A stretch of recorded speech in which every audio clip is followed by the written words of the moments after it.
Vamos ler a Bíblia inteira? Vamos ler a Bíblia inteira juntos? É possível, através de um plano, através de um método, e nós vamos segurar nas suas mãos e te ajudar num lindo processo de leitura bíblica. A Bíblia 365 de Noite da SBB, ela já tem um plano todo organizado que se consiste em nós lermos trechos da Bíblia e esses trechos vão se completar numa leitura inteira da Palavra de Deus. É só você vir com a gente. Se você não é inscrito no canal, se inscreva no canal, nos ajude, a gente precisa chegar a 1000 inscritos. Posso contar com você? Você ainda não é inscrito? Se inscreva no canal, dá o like também e você pode compartilhar com seus contatos e grupos. Vamos à leitura de hoje.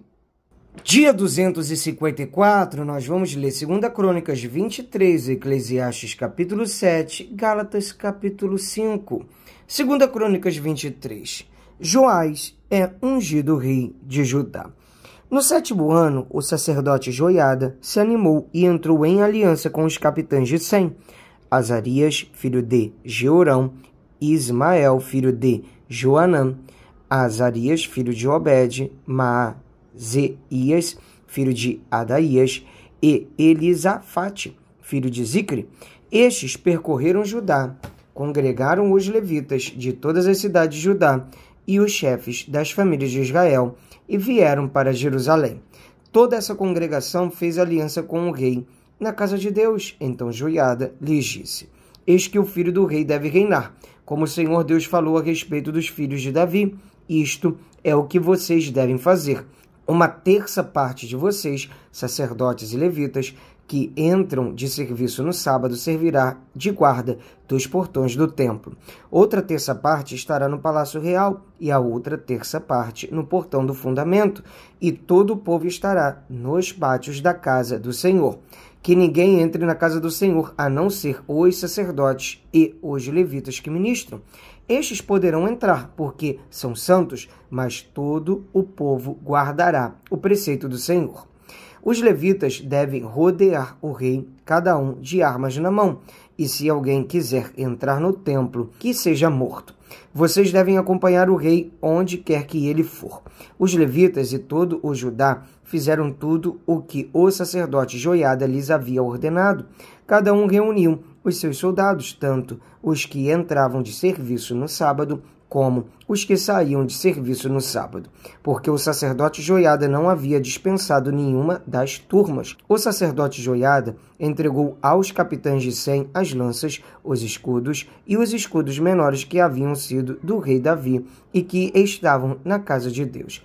Dispôs todo o povo, cada um de armas na mão, desde o lado direito do templo até o seu lado esquerdo, e até o altar e até o templo, para rodear o rei.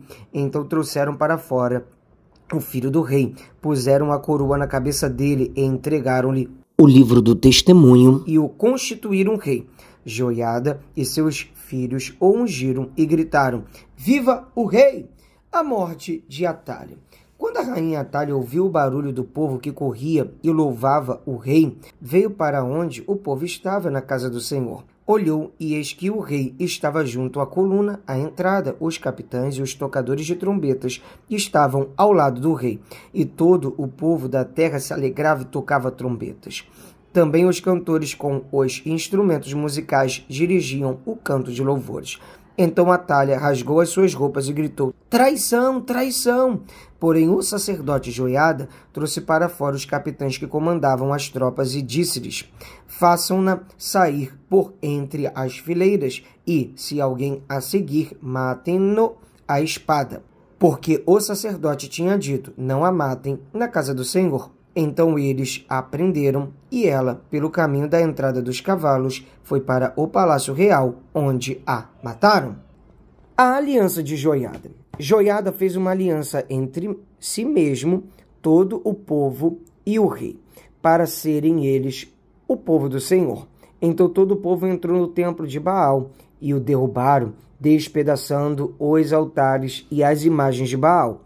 Matã, o sacerdote de Baal, foi morto diante dos altares. Joiada entregou a superintendência da casa do Senhor nas mãos dos sacerdotes levitas que Davi tinha organizado em grupos para cuidarem da casa do Senhor, para oferecerem os holocaustos do Senhor.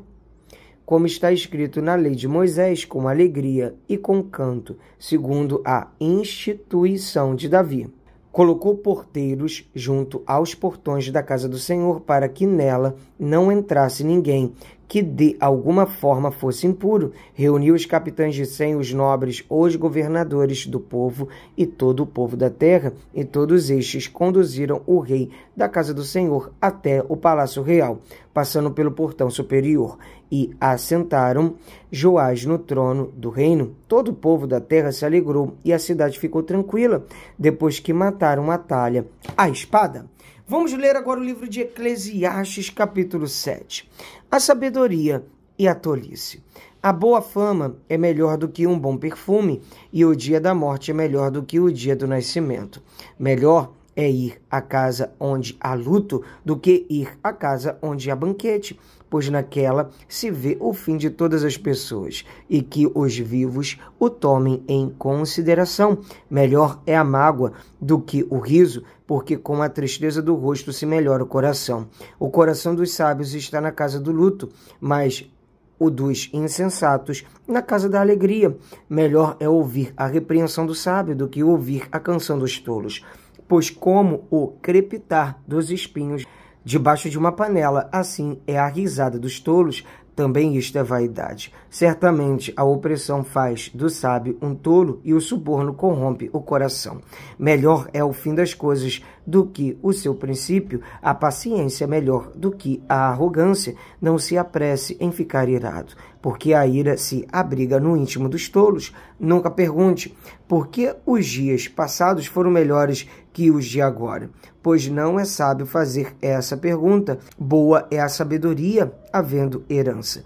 Ela é proveitosa para os que veem o sol. A sabedoria protege do mesmo modo que o dinheiro, mas a vantagem da sabedoria é que ela dá vida a quem possui.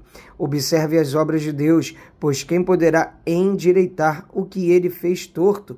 No dia da prosperidade seja feliz, mas no dia da adversidade considere que Deus fez tanto este como aquele, para que o ser humano não descubra nada do que há de vir depois dele. Tudo isto vi nos dias da minha vaidade. Há justos que perecem na sua justiça, e há ímpios que prolongam os seus dias na sua maldade. Não seja demasiadamente justo, nem exageradamente sábio, porque você destruiria a si mesmo. Não seja demasiadamente perverso, nem seja tolo, porque você morreria antes da sua hora. Bom é que você retenha isto e também não abra mão daquilo, pois quem teme a Deus sai ileso de tudo isto. A sabedoria fortalece o sábio, mais do que 10 poderosos que se encontram numa cidade. Não há nenhum justo sobre a terra que faça o bem e que não peque. Não dê atenção a todas as palavras que se dizem, para que você não venha a ouvir o seu servo amaldiçoando você, e você sabe que muitas vezes você mesmo já amaldiçoou os outros.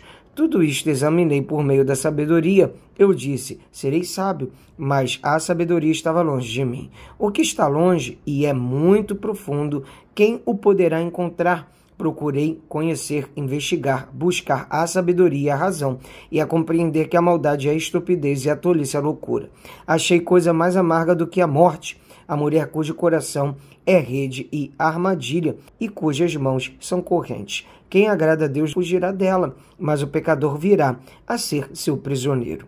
Eis o que descobri, diz o pregador, conferindo uma coisa com a outra, para a respeito delas formar o meu juízo, juízo que ainda procuro e não encontrei. Entre 1000 homens achei um como esperava, mas entre tantas mulheres não achei nem sequer uma. O que descobri é tão somente isto, que Deus fez o ser humano reto, mas ele se meteu em muitos problemas. Vamos ler agora o livro de Gálatas, capítulo 5. A liberdade cristã. Para a liberdade foi que Cristo nos libertou, por isso permaneçam firmes e não se submetam de novo a jugo de escravidão. Eu, Paulo, lhes digo que, se vocês se deixarem circuncidar, Cristo não terá valor nenhum para vocês. De novo testifico a todo o homem que se deixa circuncidar, que o mesmo está obrigado a guardar toda a lei. Vocês que procuram justificar-se pela lei estão separados de Cristo. Vocês caíram da graça de Deus, porque nós, pelo Espírito, aguardamos a esperança da justiça que provém da fé. Porque em Cristo Jesus nem a circuncisão, nem a incircuncisão tem valor algum, mas a fé que atua pelo amor. Vocês vinham correndo bem. Quem foi que os impediu de continuar a obedecer à verdade? Esta persuasão não vem daquele que o chamou. Um pouco de fermento leveda toda a massa. Tenham confiança no Senhor de que vocês não mudarão a sua forma de pensar. Mas aquele que está perturbando vocês, seja ele quem for, sofrerá a condenação. Mas, irmãos, se ainda prego a circuncisão, por que continuo sendo perseguido? Nesse caso, estaria desfeito o escândalo da cruz. Quem dera até se mutilassem aqueles que estão perturbando vocês. A liberdade é limitada pelo amor, porque vocês, irmãos, foram chamados à liberdade, mas não usem a liberdade para dar ocasião à carne.